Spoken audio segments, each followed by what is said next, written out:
नमस्कार, आप देख रहे हैं केकेडी न्यूज। लोकसभा चुनाव नमस्कार, आप देख रहे हैं केकेडी न्यूज।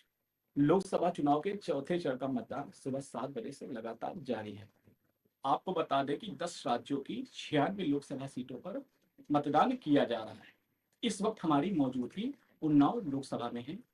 आपको बता दें कि उन्नाव लोकसभा उत्तर प्रदेश की सबसे हॉट सीट मानी जाती है। भारतीय जनता पार्टी के प्रत्याशी साक्षी महाराज एक बार फिर मैदान में है। इस बार इंडिया अलायंस गठबंधन से अनु टंडन प्रत्याशी हैं, बसपा से अशोक पांडे हैं। आपको एक खास बात बता दें कि उन्नाव में 3 लाख से अधिक इस बार फर्स्ट टाइम वोटर हैं। इसी कड़ी में आज हमारे साथ बात करने के मौजूद है फर्स्ट टाइम वोटर प्रतिष्ठा त्रिवेदी। इनसे हम बात करेंगे और जानेंगे क्या सोचकर इन्होंने अपने मताधिकार का प्रयोग किया है। प्रतिष्ठा, आपका केकेडी न्यूज में स्वागत है। आपने किन मुद्दों को लेकर इस बार वोटिंग की है? देखिए, मेरा मेन मुद्दा तो चूंकि मैं स्टूडेंट हूँ तो अपने फील्ड के बारे में बोलूंगी। अभी तक गवर्नमेंट एजुकेशन के लिए किया है वर्क, पर इतना भी नहीं किया। तो इस बारी जो मेरा वोट रहा है वो इसी एक्सपेक्टेशंस के साथ रहा है कि एजुकेशन फील्ड के लिए कुछ और बेहतर करे, ताकि मिडिल क्लास फैमिली है या लोअर क्लास फैमिली, उनके बच्चे भी वो एजुकेशन पा सके, जैसे कि बीटेक हो गया और भी बहुत सारी स्ट्रीम्स होती हैं। लेकिन चूंकि फाइनेंशियल कंडीशंस के चलते अधिकतर जो बच्चे काबिल होते हैं वो नहीं कर सकते फाइनेंशियल कंडीशन के चलते। तो यही मेन मोटिव रहा है। जैसे कहते हैं कि युवा देश का स्तंभ होता है। बेटी हो या बेटा हो, सरकार कहती है कि उसका हर क्षेत्र में बराबर उसका कार्य होता है। योजनाएं जो आती हैं बेटियों के लिए भी आती हैं और शिक्षा के मामले में सरकार बहुत काम कर रही है। 2014 से भारतीय जनता पार्टी सत्ता में है। तो आपको क्या लगता है कि 10 सालों में कुछ काम वाम हुए कि नहीं हुए? देखिए, एजुकेशन के लिए तो नहीं बोल सकते इतना कुछ काम हुआ है। बाकी अब आज के दौर में बेटियां राजनीति में वैसे सक्रिय हो जाती है अचानक से, और 10-10 12 12 साल के लड़के पार्टियों का प्रचार करने लगते हैं। उनके लिए क्या कहेंगे? उनको क्या कहना चाहते हैं, क्या संदेश देना चाहते हैं? उनके लिए संदेश बस इतना ही है कि उन्हें अपनी स्टडी पे ज्यादा ध्यान देना चाहिए। पॉलिटिक्स अभी से उन लोगों के लिए नहीं है। उनकी जो एज है वो चीजों को अचीव करने की, अपना गोल सेट करने की है। यही है। जैसे बताते हैं कि आज के दौर में बेटियां बेटों के साथ कंधे से कंधा मिलाकर हर क्षेत्र में चल रही हैं। कहीं ना कहीं बात की जाए तो सरकार का मेन मोटो यही होता है कि बेटियों को हर क्षेत्र में बराबर का दर्जा दिया जाए, काम किया जाए। कुछ ऐसी चीजें हैं जिन चीजों पर आप युवा फोकस करते हैं और उनको सोचकर ही मतदान करते हैं, कुछ ऐसा बताइए। देखिए, हम युवा है तो हमारा तो पढ़ाई लिखाई से ही रिलेटेड रहेगा। और रही बात बेटी और बेटे आपस में, आजकल इक्वालिटी चल भी रहा है, ये काफी जोर शोर में है।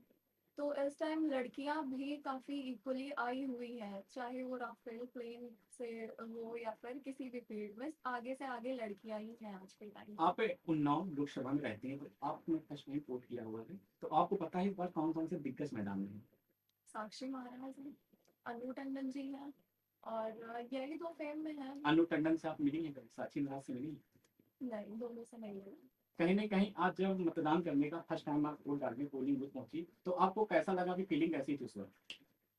फीलिंग क्या, फर्स्ट टाइम वोट था तो समझ में नहीं आ रहा था कैसे होगा, लेकिन सब इजीली हो गया, पता चल गया था कैसे क्या वोट करना है। अंदर काफी हेल्पिंग लोग भी थे जिन्होंने गाइड करा कि आपको ऐसे ऐसे करना है, तो इट्स इजी है। भविष्य में आप क्या बनना चाहती हैं? देखिए, फ्यूचर में तो मेरा अभी सरकारी नौकरी के लिए लगे हुए हैं कंपटीशन फील्ड पे, क्योंकि I want to become income tax officer. तो उसी की कोशिश चल रही है। मतलब आपको सीजीएल की परीक्षा पास कर दी है। फिलहाल बात कर ली जाए कि मौजूदा सरकार की, तो रोजगार रोजगार देश का ज्वलंत मुद्दा है। तो क्या लगता है कि 10 सालों में कुछ भर्ती हुई है कि नहीं हुई है? नहीं, भर्तियां तो हुई हैं, जो बच्चे उसके लायक थे वो भर्तियां हुई हैं, लेकिन फिर भी अभी लगता है कि वैकेंसीज की और ज्यादा आवश्यकता है। आपने आज अपने मत का प्रयोग भी कर लिया है। कहने के 2024 में 29 तक 5 साल का समय आपके पास है। 5 सालों में आप क्या सोचती है कि आपके मतदान का कितना फायदा आपको मिलने वाला है? कितना रोजगार आने वाला है देश में? और कहीं ना कहीं उत्तर प्रदेश की बात कर ली जाए, उत्तर प्रदेश से ही लोकसभा में कुश्ती का खेल बनता व बिगड़ता है। क्या लगता है इस बार कैसा क्या होने वाला है? भर्तियां आएंगी झोली भर के? क्योंकि कांग्रेस ने अपने अलायंस में अपने मोटो में कहा है कि 15 अगस्त तक 25 लाख नौकरियां दे देंगे। तो आपको क्या लगता है, भाजपा अगर आती है तो नौकरियों का खजाना खुलेगा कि नहीं खुलेगा उत्तर प्रदेश के लिए, पूरे देश के लिए? देखिए, कांग्रेस के एरा में मैं तो थी नहीं, हमारे पेरेंट्स थे, तो उस विषय पे तो मुझे ज्यादा नहीं पता है, लेकिन इतनी उम्मीद मुझे जरूर है कि यहाँ पर वैकेंसीज आएंगी भारी। ये होप तो है, और बाकी सिलेक्ट वही होगा जो काबिल होगा। आपके हिसाब से पॉलिटिक्स में जैसे कहते हैं कि आज के दौर में जो राजनीति है राजनीति में युवा अपने पैर आजमा रहे हैं। कहीं न कहीं बात की जाए तो मौजूदा सरकार भी कहती है कि हर क्षेत्र में राजनीति में युवाओं की एंट्री होनी चाहिए। युवा आए तो युवा जब आएँगे तो युवा सोच लेके आएँगे। आपको क्या लगता है कि इस बार सरकार को आपने मतदान किया है अपना, कि क्या अलग होने वाला है 10 सालों से इस बार? क्या अलग ऐसा दिखेगा? अलग तो क्या, अभी जैसा कहा जैसे कि ये टाइम इतना आगे बढ़ रहा है, तो वो तो बस यही है कि बहुत कुछ होना चाहिए डेवलपमेंट के रूप में, चाहे वो हमारा इंफॉर्मेशन टेक्नोलॉजी वगैरह जिस तरीके से आगे बढ़ रही है, तो कुछ अलग इनोवेटिव होना चाहिए। कहीं न कहीं बात की जाए तो मौजूदा सरकार ने जीएसटी लाई, जीएसटी लागू किया। जीएसटी को बोलते हैं गुड सर्विस टैक्स, ठीक है? कहीं न कहीं इसका प्रभाव देश पर कितना हुआ? कुछ हुआ कि ऐसा ही केवल हवा-हवाई हो गया? क्या लगता है आपको? नहीं, उसका कुछ ना कुछ तो प्रभाव हुआ ही है, तभी तक अभी तक टिका हुआ है, वरना अब तक तो हट ही जाता। नोटबंदी हुई, नोटबंदी का कुछ सफल हुई कि ऐसे ही ये भी हवा-हवाई हुई? क्या लगता है? नहीं, बिल्कुल हवा-हवाई नहीं हुई, नोटबंदी हुई थी और जो भी हुआ सही हुआ, उससे का इतना कुछ नुकसान हुआ नहीं है। उत्तर प्रदेश के जो मुख्यमंत्री हैं योगी आदित्यनाथ, इनको बुलडोजर बाबा कहा जाता है। तो आप युवा पीढ़ी क्या सोचते हैं इनके बारे में? क्या लगता है? बुलडोज़र बाबा देखिए, वो गलत काम पे तो बुलडोज़र चलाते नहीं है, जो जेन्युइन गलतियाँ होती हैं लोगों की उसके सुधार के लिए ही वो बुलडोज़र का एक्शन लेते हैं, तो इसमें कुछ गलत है नहीं। कहीं मौजूदा सरकार जो है उत्तर प्रदेश सरकार की बात कर ली जाए 2017 से, तो बेटियां कितना सुरक्षित हैं? क्या लगता है? आप लोग निकलते हैं रात को आते जाते रहते हैं, पहले की सरकारों में ज्यादा सुरक्षा थी कि अब सुरक्षा है कि अब आगे और सुरक्षा होने वाली है? क्या लगता है? अभी भी सुरक्षा और आगे और सुरक्षा होगी, ऐसे ही नहीं लड़कियां आज रात को देर से घर आती है तो उनके पेरेंट्स को रोकना टोकना नहीं पड़ता है, तो पेरेंट्स को भी पता है कि आज का टाइम कितना सेफ है लड़कियों के लिए। प्रधानमंत्री मोदी कहते हैं 2047 तक संपूर्ण भारत को हम पूर्ण विकसित भारत बना देंगे। क्या लगता है कारगर कुछ साबित होगा कि केवल ये भी बातें हवा हवाई रह जाएंगी? क्या लगता है? नहीं, ये तो इस बारे में कुछ कह नहीं सकते, बाकी उम्मीद तो है प्राइम मिनिस्टर से, क्योंकि और कोई उनके मुकाबले है भी नहीं अभी जो इतना कुछ अच्छा कर सके। उत्तर प्रदेश की बात कर ली जाए, उत्तर प्रदेश में सबसे अधिक लोकसभा की 80 सीटें आती हैं। तो कहीं ना कहीं ढेर सारे सरकारी नौकरियों के पद जो हैं रिक्त पड़े हुए हैं। शिक्षक भर्ती बात कर ली जाए, अभी तक उत्तर प्रदेश में काफी ऐसी भर्ती हैं जो लगातार पेपर लीक हुए, कैंसिल हुई। तो कहीं ना कहीं इसका प्रभाव युवाओं पर निगेटिव पड़ता है, बच्चों पर या पॉजिटिव जाता है? क्या लगता है? आप बच्चे क्या सोचते हैं इसको लेकर?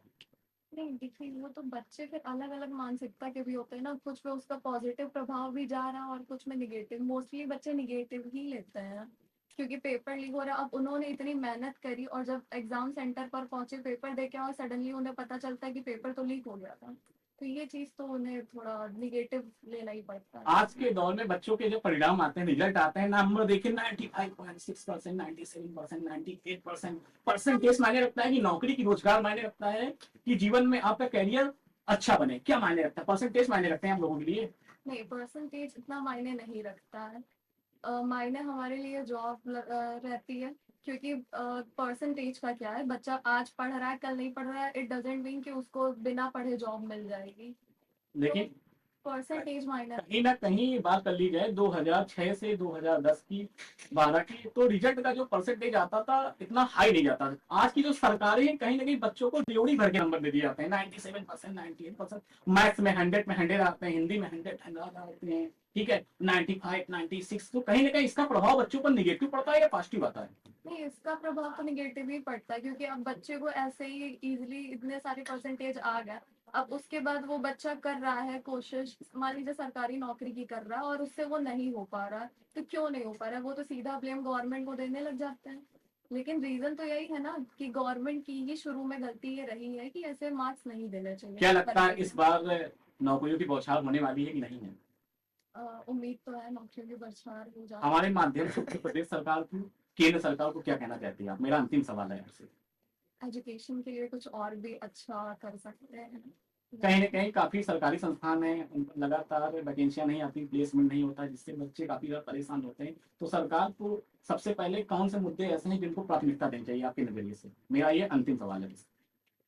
प्राथमिक मुद्दे तो यही है कि उन्हें वैकेंसीज थोड़ी सी और ज़्यादा लानी चाहिए, और उसमें सबसे पहली चीज़ ये है कि ये कॉम्पिटिटिव एग्ज़ाम जनरल वालों को खलता है, तो आरक्षण अगर वो थोड़ा सा हटा दें, थोड़ा क्या इसको हटा ही देना चाहिए, तो शायद सारे बच्चे अपना अपने आप को साबित कर सकते हैं। ये हमारे साथ बात कर रही थी प्रतिष्ठा त्रिवेदी जी, जिन्होंने अपनी राय रखी और बताई कि युवा क्या सोचता है, क्योंकि युवा ही देश का भविष्य होता है। जिस तरह से मौजूदा सरकार काम कर रही है, कहीं उन्हीं कार्यों को लेकर युवा जागरूक होकर अपने फर्स्ट टाइम वोटिंग कर रहे हैं, अपने मतदान का प्रयोग कर रहे हैं। नमस्कार, आप देख रहे हैं केकेडी न्यूज। लोकसभा चुनाव के चौथे चरण का मतदान सुबह 7 बजे से लगातार जारी है।